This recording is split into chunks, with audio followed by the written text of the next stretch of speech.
Today's library day, and I'm going to read you a book called Wombat Stew. This is a very, very popular book in Australia, written by Marcia K. Vaughan and Pamela Lofts. And I just want to show you the animals that are on the cover. So this guy here, he looks like Foxy, kind of looks like Wolfie too, but he's actually called Dingo. A dingo is the wild dog of Australia, and they're dogs that started out as pets but then became feral. And feral means animals that used to be tame like your dogs and cats but now live in the wild very well on their own. And this little guy, he looks like a hedgehog or a porcupine, but he's the Australian version, and his name is Echidna. Echidna. And this is Kookaburra. He's my favorite up there. I like him. This guy's little fat bottom right here that you see sticking out of that billy can. A billy can is what they used to make tea in the bush. That's Wombat. He's right there. And then let's see what this story is about. Wombat Stew. One day, on the banks of a billabong, a very clever dingo caught a wombat. See, there's those dots. He wasn't done with him once he caught him, was he? No, there's something coming. And decided to make Wombat Stew, Wombat Stew, gooey, brewy, yummy, chewy, Wombat. That's like a chant. You can do it with me this time, okay? Here we go. Wombat Stew, Wombat Stew, gooey, brewy, yummy, chewy, Wombat Stew. Look at that cute little wombat. I don't think he wants to become a stew. He looks kind of sad, doesn't he? I would too. Platypus, see him there? He is one of the only mammals that have fur that lay eggs. He lays eggs. He doesn't give birth to live babies. Platypus came ambling up the bank. "G'day, Dingo," he said, snapping his bill. "What's all that water for?" "I'm brewing up a gooey, chewy stew with that fat wombat," replied Dingo with a toothy grin. He showed him his teeth, didn't he? Is Dingo being bad? He is. Oh my. "If you ask me," said Platypus, "the best thing for a gooey stew is mud. Big blops of billabong mud." "Blops of mud," Dingo laughed. "What a good idea. Righto, in they go." So Platypus scooped up big blops of mud with his tail and tipped them into the billy can. The billy can will be put over a fire like a pot, and it'll cook that wombat stew. But mud? Does that seem like a very good ingredient for a stew? Even for a dingo? I don't think so. Around the bubbling billy, Dingo danced and sang. Like when you danced yesterday. He's doing that too. Say it with me. Wombat stew, wombat stew, gooey, brewy, yummy, chewy, wombat stew. Oh my. Waltzing out from the shade of the iron banks came Emu. She arched her graceful neck. Over the brew, "Oh ho, Dingo," she fluttered, "what have we here?"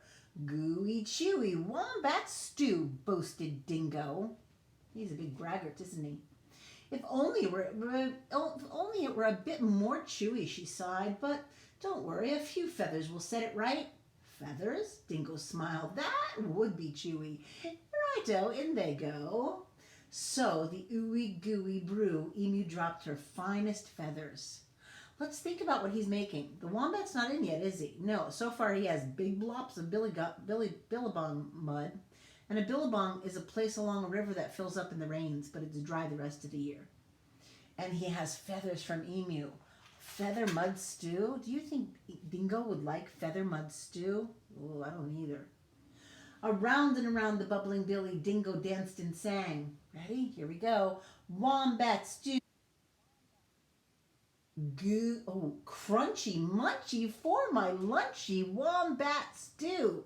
That's a little different. Let's say it again. Wombat stew, crunchy munchy for my lunchy wombat stew. Oh. Old Blue Tongue the lizard came sliding off his sun-soaked stone. "Silly Dingo," he hissed. "There are no flies in this stew. Can't be wombat stew without crunchy flies in it. And he stuck out his bright blue tongue, because that's what he uses to catch the flies, isn't it? Oh, look at that. It's like fly paper. There's a lot to be said for flies, agreed Dingo, rubbing his paws together. Righto, in they go. So Lizard snapped 100 flies from the air with his long tongue and flipped them into the gooey chewy stew. 100 flies? We're going to do something to find out if that's a lot of flies. Around and around and around the bubbling billy, Dingo danced and sang. Ready to sing with me? It's the crunchy munchy one. Wombat stew, crunchy munchy for my lunchy wombat stew. Look at it. You think even Dingo's going to want to eat that? Oh, 100 flies, feathers from emu, mud, blobs of billabong mud. Up through the red dust popped Echidna. Wait a bit, not so fast, he bristled, shaking the red dust from his quills. Now I've been listening to all this advice, and take it from me, for a munchy stew, you need slugs and bugs and creepy crawlies. Well, maybe Dingo would actually eat slugs and bugs and creepy crawlies if he was very hungry. I'm not sure I'd want to eat it, but Dingo might.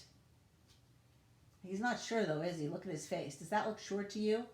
Looks a little uncertain, doesn't it? Dingo wagged his tail. Why, I should have thought of that. Righto, in they go. So Echidna dug up all sorts of creepy crawlies and dropped them in the gooey stew, in the gooey, chewy, crunchy stew. Do those bugs look happy to be going into that stew? They don't look any happier than Wombat, do they? Oh my. The very clever Dingo stirred and stirred, all the while singing. Getting ready? It's a little different this time. It says, Wombat stew, hot and spicy, oh so nicey, Wombat stew. You want to sing that again with me? Okay. Wombat stew, hot and spicy, oh so nicey, Wombat. I don't know what's going to happen to Dingo if he really eats this. Just then the sleepy-eyed koala climbed down the scribbly gum tree. Look here, he yawned. Any bush cook knows you can't make a spicy stew without gum nuts. Oh, gum nuts. Leave it to Koala to think of gum nuts, Dingo laughed and licked his whiskers. Righto, in they go. And into the gooey, chewy, crunchy, munchy stew, Koala shook lots and lots of gum nuts. Look at those gum nuts. They're like acorns, but they grow on gum trees instead of oak trees. I don't have any oak trees that I know of in Australia, but maybe. Aha! Cried Dingo. Now my stew is missing only one thing. What's that? Asked the animals. That fat wombat. Oh no. Wait! Stop! Hang on, Dingo. You can't put that wombat in the stew yet. Oh no. Wombat's their friend. Why not? You haven't tasted it. Righto, I'll taste it. Right. Let me read that again because that wasn't quite right. Why not? Why not? You haven't tasted it. Oh, righto, I'll taste it. And that very clever Dingo bent over the billy and took a great big slurp of stew. Are you ready for this? Do you think I'm going to say that loud or quiet? How do you think the author wants me to say this? Watch, I think this is how.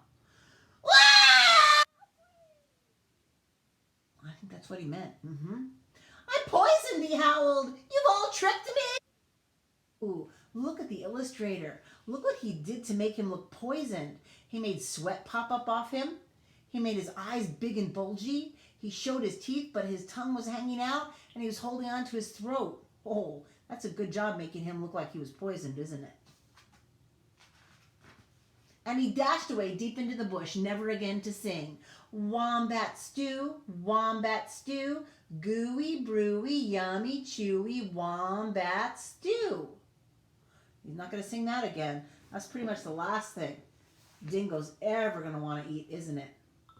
I hope you enjoyed that book for library today.